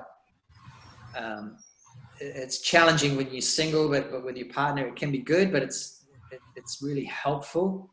But you've also you got to stop every now and realize that you're doing this fast, and it's affecting them quite dramatically as well. To be able to stop and thank them and do some nice things, because they don't cook their dinner like they used to at night time or whatever, and they have their breakfast by themselves, and you go off and do whatever. And those things are quite hard for 3 months, and she's been hanging out for me to finish, so she's pretty happy, very happy. Awesome. Actually. Awesome. Yeah. How was it going back to eating? Was it tricky? Do you feel it's worth it to go back to eating every day? Yeah. It's part of the biggest shock was not being able to eat because of my mouth. That was funny. So it wasn't like I could go and eat anything or everything, whatever, because of, first of all, I had to rechew things properly. So I've got mandarin trees, and there's no mulberries left. I've eaten all them. They're all gone. And I was very happy with dates. First thing I kind of had was banana chips. A few things because I wanted to get that texture crunchy, and I had a handful of peanuts just to get that, and then I tried something salty and then sweet, just to get that through my system and see how it goes. And then you notice straight away that anything sugary or anything salty, that your body then has to retain its balance, and it usually takes on a lot of liquid and pushes you out quite quickly, so you pull back and get back to the fruit. But the fruit obviously is very safe and very cleansing and very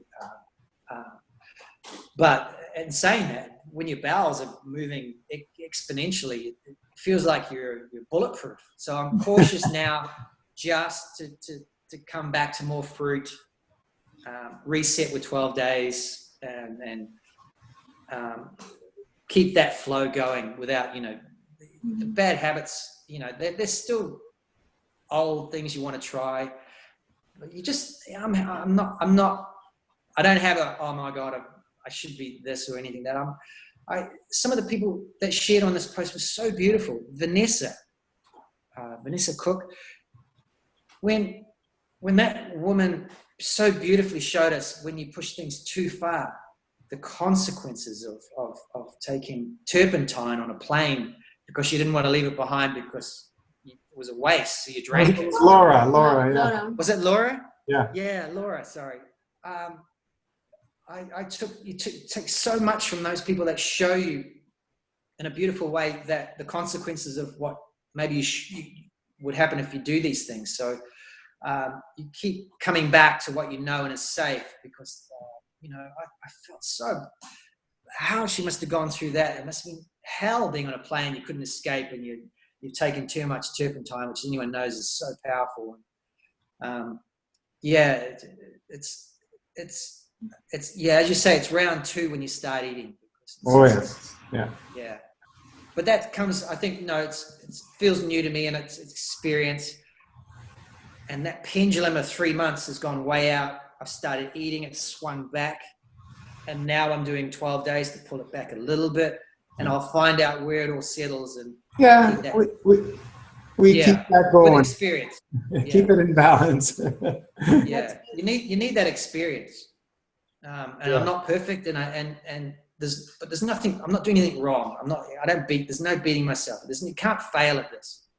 I know we get because as you say, the emotion's there, but you either have that or you don't. I just don't have that.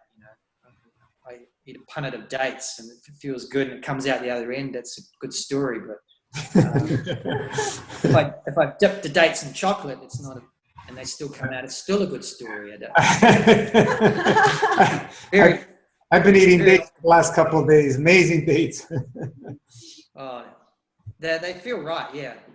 And they don't feel like, in the past, I would have thought dates, and people seem to think that natural sugar is fine, but and we taught so many things about candida and the sugar, and it's so misleading. But when you eat it, when you're clean, you eat a date, it feels perfect. Yeah. There's it's just perfect. Do they grow in Australia at all, the dates? I'm not sure. I don't think so. We have the medjool dates. I'm not sure. You do? Yeah. Yeah.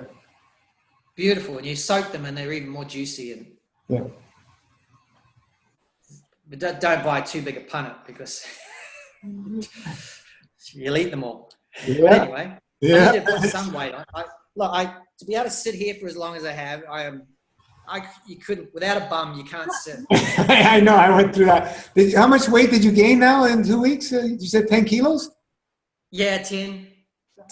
Wow. It's really, feels good, and it feels very energized. But some of the other guys have gone a lot less, but it's amazing how much comes off you. And the body feels it really needs to quickly just gain that to a certain degree. And then all the urges drop off quite quickly. And then you feel the balance coming back, and it's great. I find people who have fasting experience, even a little bit, they'll put on the weight a little easier. People with no fasting experience, some people take quite a while to start putting on weight. So the body does well when you don't maintain that fasting in your life. Like myself, I've never stopped fasting since 1990. Pretty much every season change, and then long ones and so on. And I'll lose, but I gain it back very quick. It just stays within that range. I don't lose quick anymore. Right. Yeah. Great. It's amazing. It's amazing. Yeah. This is what we're supposed to do. Fast. We're not supposed to eat all the time. Yeah, it's definitely overrated, and it's magical because once you go through the experience, you see how your experience is unique to yourself. So you don't have to keep looking at everybody else's. You just, like you say, keep embracing what happens on your fast because that's your journey. It's just, you're going to do and you'll approach it how you approach it. There's no right or wrong. You've got a protocol. You stay within that. You stay there, and then enjoy what happens because every day your body's balancing, healing. It's just what a ride to be on. There's no other ride like it. You can, and it's just the depth of it is just, when you get there in those higher days and you see the changes accelerate. It's, but yeah, it only goes so far. And then when your body lets you know that, it's mulberry time, that's it. Scott's going on past 100 and he's phenomenal. And he's got that extra reserve and he's dealing so well on the emotional side. And, I'm learning a lot. And I watched the Zoom yesterday and he triggered so much for me. I'm bawling my eyes out. Yeah. And I see that ongoing, even though I finished the fast,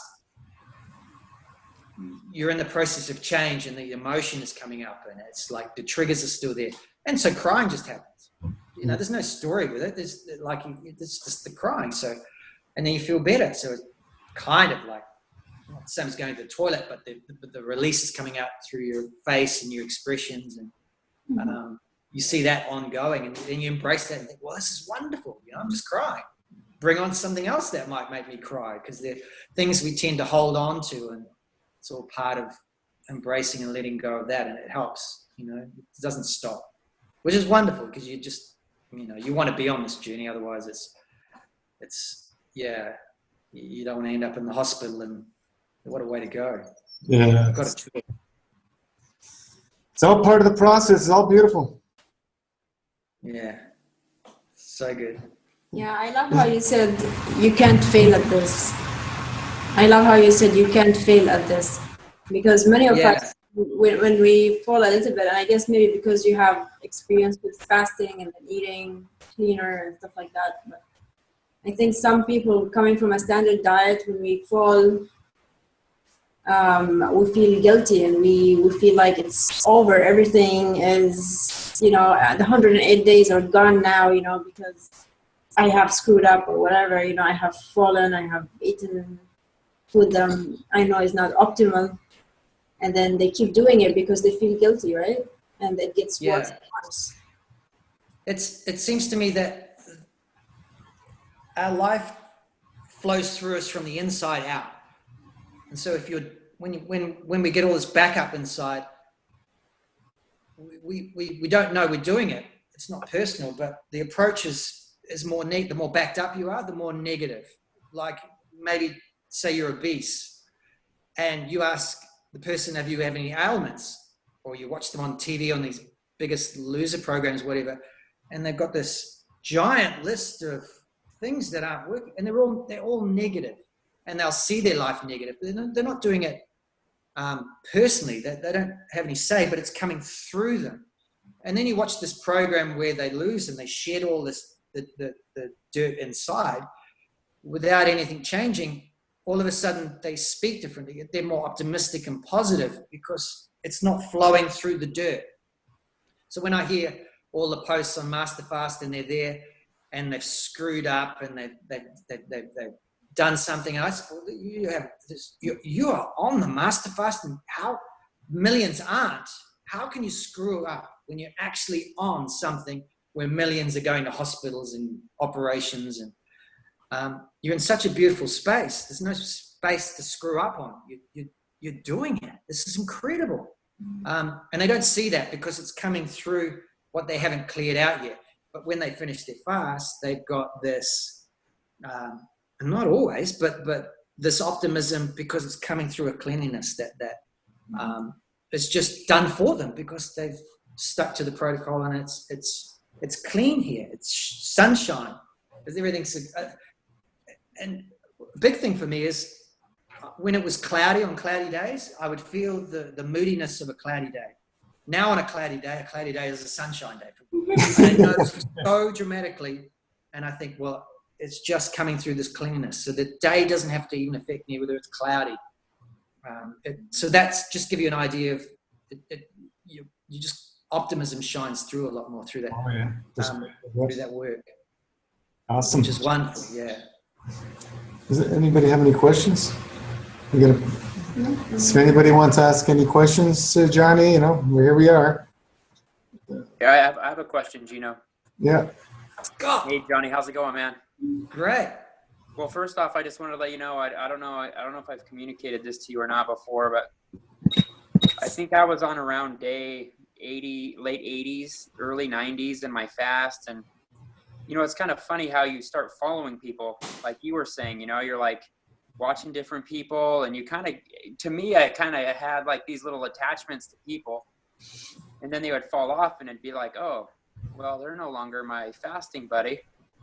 And I think like one of the first times you posted on a post I made or something like that, you were just like, I'm just a few days behind you, man. We got this. And I was just like, holy crap.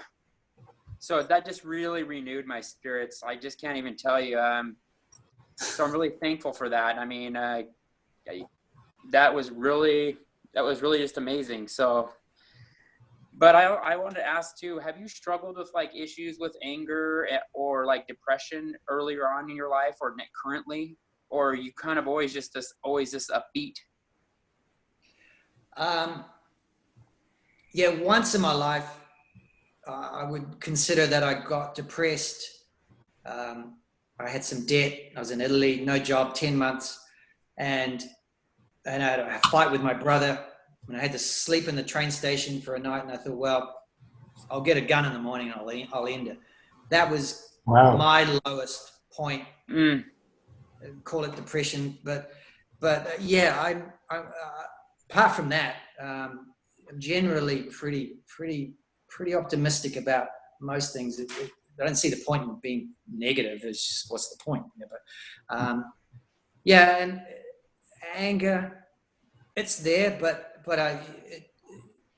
it just rises and passes away. I've done a Vipassana retreat where you're silent for 10 days. Rises, passes away, rises, passes away. Things like that help understand this thinking thing's not me. It just arises. I can't think what I'm going to think. Thinking happens. And when you can see that, you're free from, there's anger, or there's happiness, there's joy. They just arise. You're not it. And you're free of it. You're free. You're free. There's no more failure. There's just this. If I want to be angry or get upset, I've got to leave this moment. Go over here and start thinking. I'll think about the future, the past, but breathe. The breathing exercises that Gino and others, I picked up some that I've never really done, and mine's simple. I just breathe in for 4 through my nose, and hold for 7, and then breathe out through the mouth for 8. Just breathe out and breathe out. And then you just do that 4 times. And that's just a simple thing that makes you present. But then whatever's about to happen, could happen, or is happening, well, you're just breathing. So you all of a sudden you've halved the anger, because you can't breathe and be angry at the same time. So in that moment, you're free of half of whatever's going on. It's that simple, and it's just something you can do. Breathe. Breathing's always now. You'll never... Your whole life, you'll breathe in once when you're born, and you'll breathe in out when you die. And pretty much everything that's happening is the illusion. Life is that short. The mind says you have a lifetime, but you look at it and what am I doing now? Well, I'm just breathing in. What am I doing now? Oh, I'm actually just breathing out. That's all there is to life. There's nothing else going on. But we make a story up and then we get caught up. And that's part of the journey of just seeing that for what it is. And, you believe in the story. If you believe in the world, that's where all the problems eventuate. But you come back to life, and life is good. The more you focus on life just gets better. So that choice is there, what we do. But you're doing amazing, Scott.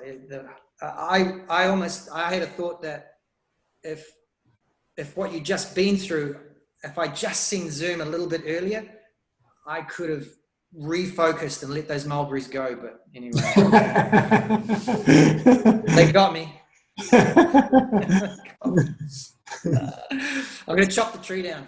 It's just a sign that you still have to do another one. Well, my goal, yes, and the dry fasting to get beyond 7 is very achievable, and I've been inspired that you've got to, I think, 12 or 13 days, and that must have been phenomenal to have that, your experience to be able to do that. And I'm inspired to head up to that, because the dry fasting is that I don't feel like I would need to do the 108 days as such, because the intensity of the dry fasting is where it's at for me anyway. And there's something magical about the dry. Season changes, guys. Season changes is your time to, once you're eating back, that's when you set your times. Every season change. Just go as long as you can go. Encourage yourself to focus always on those season changes. It's a beautiful time because of the change of the seasons.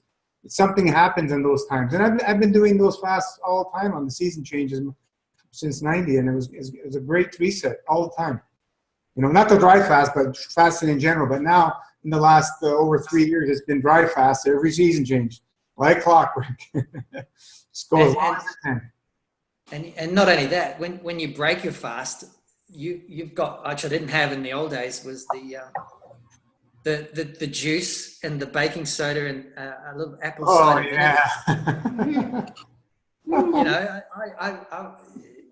If that was the drink throughout the whole 108 days, that would have been amazing. I mean, you fall, even at the start of the fast, I remember we had some juice. It was $20 a bottle, 2 liters, and it was concentrated, and it was part of, I think, why Maria finished hers early, because it didn't mix with everything. It didn't taste great, but we experimented, found some, and mixed it, and that was enough for me to make the juice yum. And now that the whole process was going to be yum, it would have been a struggle to be struggling from day one with the juice that wasn't gelling, and it wasn't. So you can play around with the getting it right for you. That's working. And then because it makes you go and keep going. That's what you want to keep finding ways, listen to the other people and put it all together for yourself, and then keep going. And then, even that relationship changes, because the juice and the gagging at the start with the pudding, you can't wait for the pudding. How does that happen? It happens. So there's not impossible. Right. I'm saying it, and because you're not eating that is magical. Just that's a great point. It needs to be enjoyable. Like, I can't get sick of grape juice myself, and some days I would add a little bit of orange or a little bit of grapefruit just to change the flavor a bit. But it's not that I get sick of it. I love grape juice. I've always loved grape juice. So do these little things to keep you going, because it has to be enjoyable. It has to be enjoyable. Yeah. And just taking care of yourself, chuck a sauna in there at the end of your,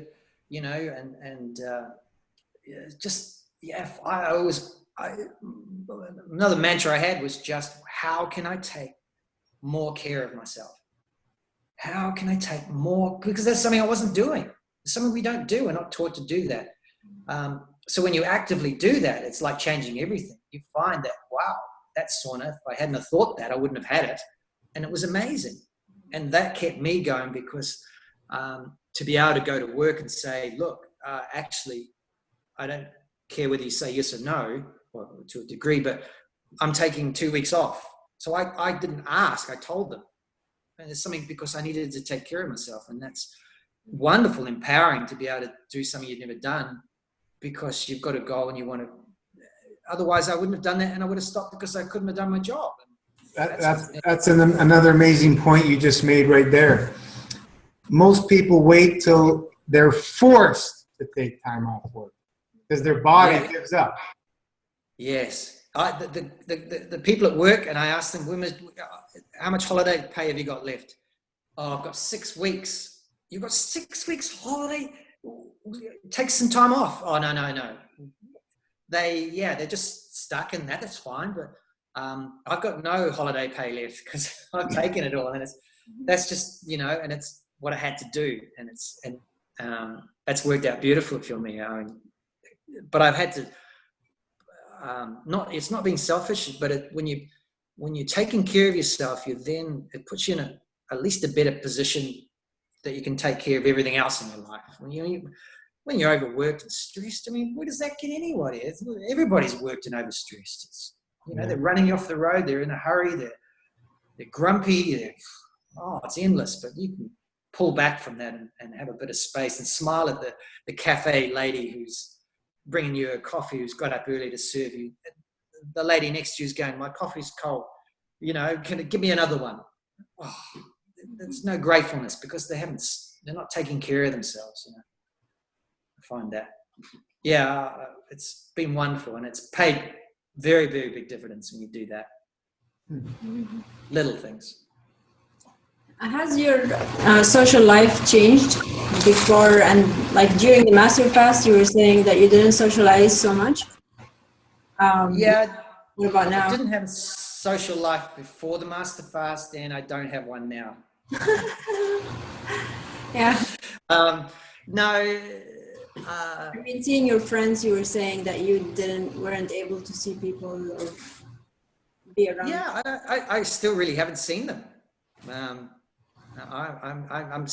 going out now, but it doesn't. You have a 3 months break, and it doesn't. There's plenty of time for that, but there's certainly I don't miss it. Or I've enjoyed the whole process, but it's nice having options. We can go out and mostly with Mario, it's the nicest thing just to have breakfast with her as such. But I'm not a big socializer, so I think it must be hard for most people because that's what they've got to give up. Yeah, is all the day-to-day routines that you've got to be able to adjust. You've got to be able to say no to that for this little period. I'm doing this for me, and I'll come back. But that's quite hard, and it's all part of how many challenges you'll be put under. And if the longer you challenge yourself, the more that will be challenged. It's not for the faint-hearted, but it makes for a much stronger person, I think, when you focus. Yeah. I mean, because a lot of people, I'm doing 108 days, and they get to day 3. What kind of focus is when you say 108 days and you get to 3? That's not focus. It's just saying words. And I set out to do that 108 from the beginning, and you then have to adjust around that clear setting. But if you're very wishy-washy about it, you're going to get a wishy-washy outcome. Yeah. And you can do that in any area of your life, but that's fine. You can see how you are, and you can go back, and you might do 6 the next, but you will. It's all learning for everybody. There's no right or wrong. But yeah. When we're happy and content with absolutely nothing is when we have access to everything. Yeah, it's a real freedom. Yeah, I'm not bound by having to socialize or. You're just free. And if you want to, you can. Yeah, I think most of us have already been through this. I would say the average person would have a hard time, but for us, because many of us come from, raw food or whatever, very different lifestyle from the average person. So I think most of us don't have such a hard time socially. But the average person comes to the master fast, I would see they would have a hard time because they can't give up their social life. Yeah. Yeah, we're too attached to who we think we are. You know, if I don't have my social life, then I'm not who I am. If I don't do this routine, I'm not who I am. No. And it's until that detachment happens from this, that's not you, the thinker, then there's just what happens that you think it's hard to explain, but when something inside you separates from who you think you are, then you're not attached to all the things you think you need to do. So you have that freedom. You don't have that freedom when you are your social friends and you can't go and see them. All of a sudden, you think that's you that's contracting, but it's when you're free of that, it's a choice. Yeah, you can just socialize or not socialize. It's not who you are. It's just freedom. I think we're pretty much conditioned and slaved down by everything else out there, that everyone telling you how to live your life, that's the life you think you are, but really you're really free of all that, and fasting frees you from that. You don't socialize for 3 months, and well, you're a different person. You're not a socializing person. You're free of that, but then you're free to socialize. You've got a choice. Where that person who comes to the Master Fast, who can't live without socializing, is bound. They think they're free because I can socialize, but they're not. They don't have freedom in their choice. No, I think there's a big difference in that. Yeah. Well put. Yeah, that's amazing. Does anybody got a quiet night today?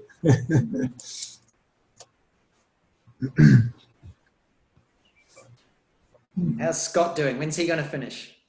June 6th is my last fasting day. Wow, amazing. So yep. How you feeling?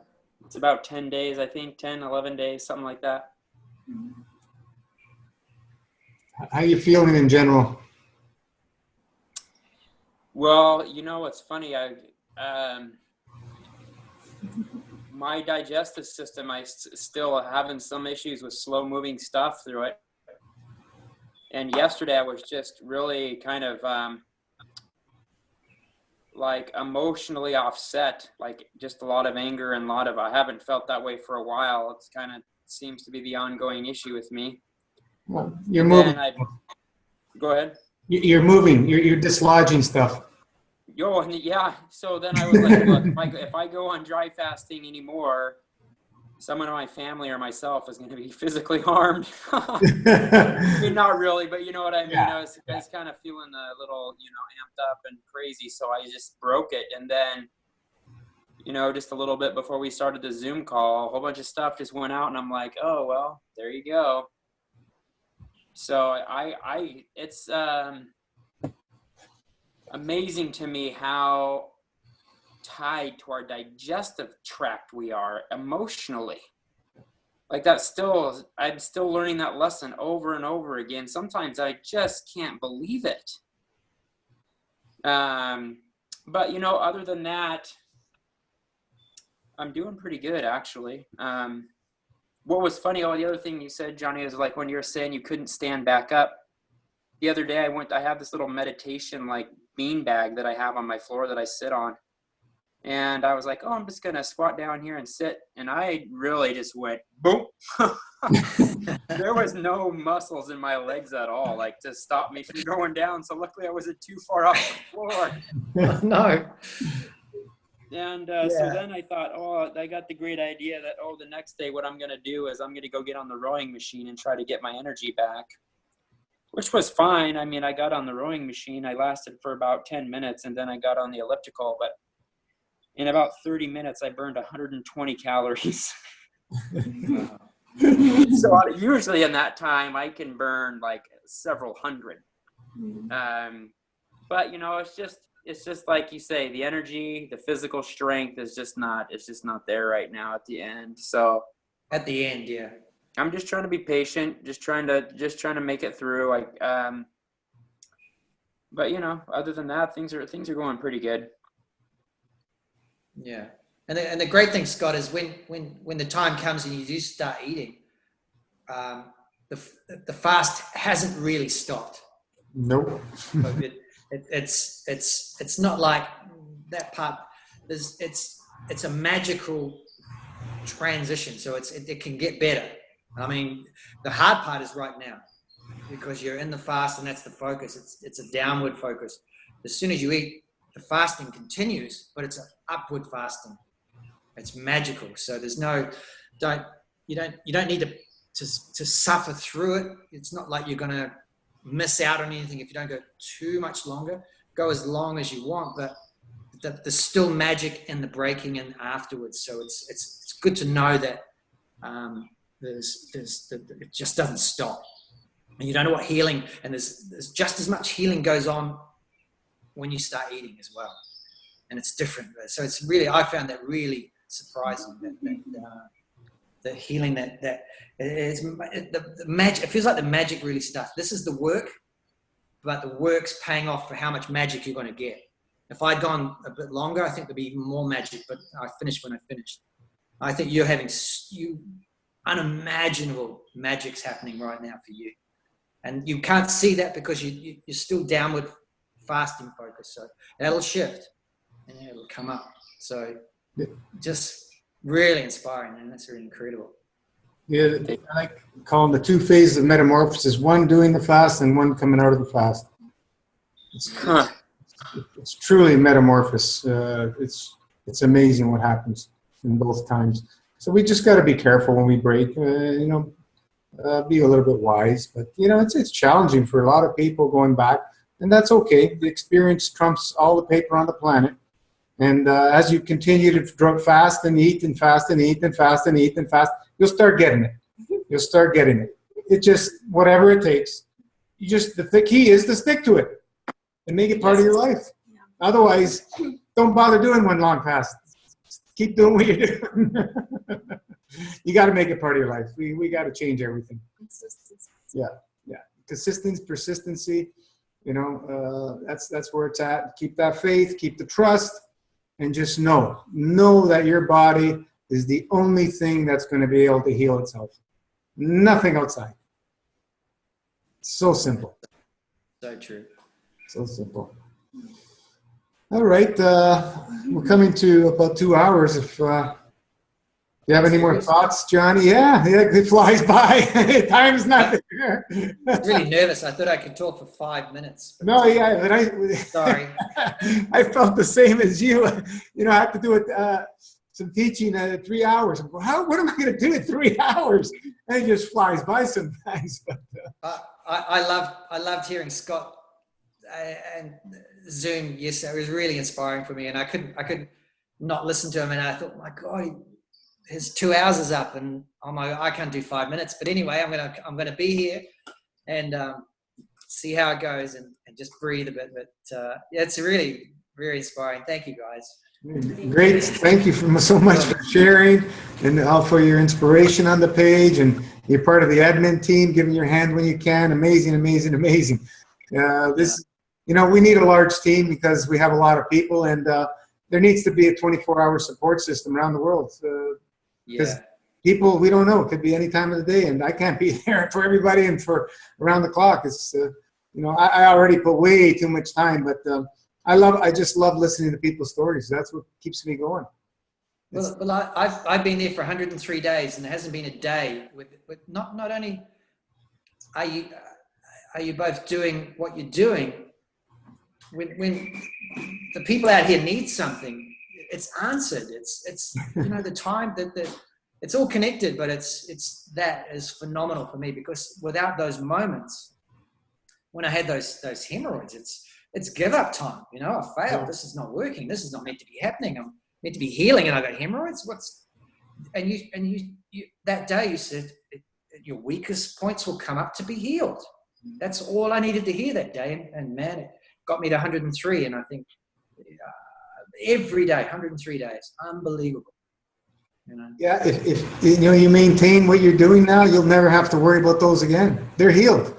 With 5 bowel movements a day. I'm gonna write a book.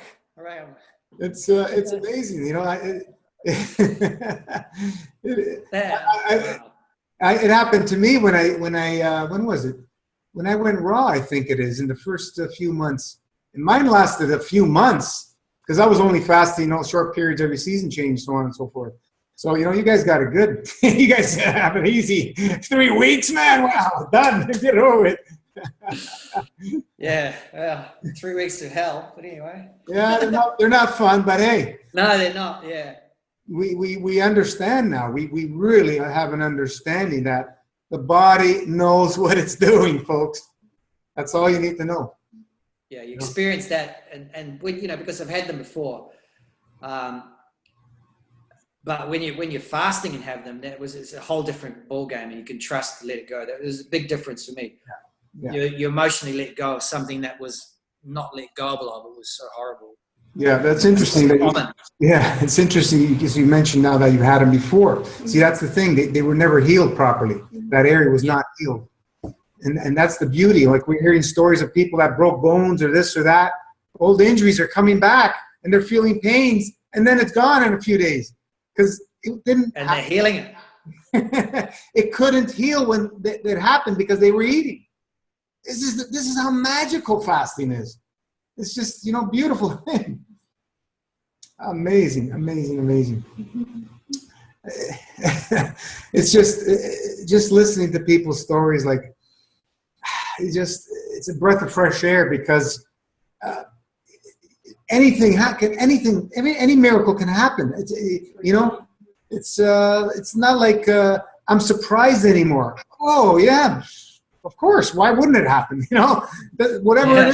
Whatever it is, why wouldn't it happen?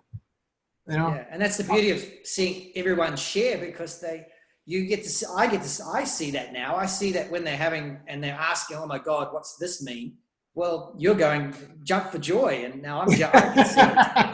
They don't see that yet. Yeah, it'll come. Like Artie, her legs, she was born with it crooked. It's straightened out, and her ribs. Like, come on, what more does people need? If you don't understand, we have access to that blueprint, which is perfect. When you're fasting, these are the signs, folks. And only the people who take their blinders off and really see what it is for what it is, understand what's happening. You really do have access to a perfect blueprint. Whether you were born perfect or not, it's there for us to access it when you get into these deep, long fasts. Beautiful stuff. And what's beautiful is when you experience on my dry fast, on the 7-day ones, when you're lying very still and your body self-adjusts, like my back has never been. It's like when you're falling asleep and it clicks automatically. It's healing you there and then in that moment, self-healing. And I've experienced that. It's magic. One of the photos you had, your hips were off a bit, I think it was. Did they straighten out? Yeah, I wouldn't say no, not 100%. I can feel my upper back is straightening. Yeah, that's magical. But the rest, oh God, I do look a bit twisted, and it's an ongoing process. So you just great. Let's see what happens in a few more months or something. The fast wasn't the time where it all completely happened with Artie. It was after, because like I said, the second phase of metamorphosis. Okay, I stripped all the garbage. Now I can do my work. And that's sometimes it happens in the fast, but it's usually after the fast that the magic starts all happening. As long as you stay, pretty clean and you maintain, and then all the magic happens because you're putting those building materials back and so on and so forth. And it's just amazing to watch. And her eye color changed also after the fast. Yeah, she had a lot of stuff healed. A lot. She was about to get surgery on her bowels and this and that. But it's just magical. It's a close call for a lot of people, and I think Jordan's having a rough time at the moment, but it's all been so positive. There's so many deep when they're ready for the operations and they can make that choice, and then they don't go that route. There's something cut out. It's never. It's sad, but they've got a good chance, best chance ever. You experience it being healed. from within. You see it, it reveals it, and then it goes away, and you don't have to think about it anymore. It was an issue before for years and years. The skin rashes, and they're gone. Yeah. It's just that. It's just so many good stories. I love it. It's just oh boy. Awesome. All right, so you got any last thoughts, or we can call it a close? Awesome. Thank you for your time. Thank you. It's just Thanks, Rana. Awesome. So we'll take it to another close till next week, and we'll see you again, guys. Thank you, Johnny. All right. See you around. Thanks, guys. See you, Scott. Talk to you later. See ya. Have a good night, everybody. Or evening or day or whatever you are. Ciao. Beautiful day.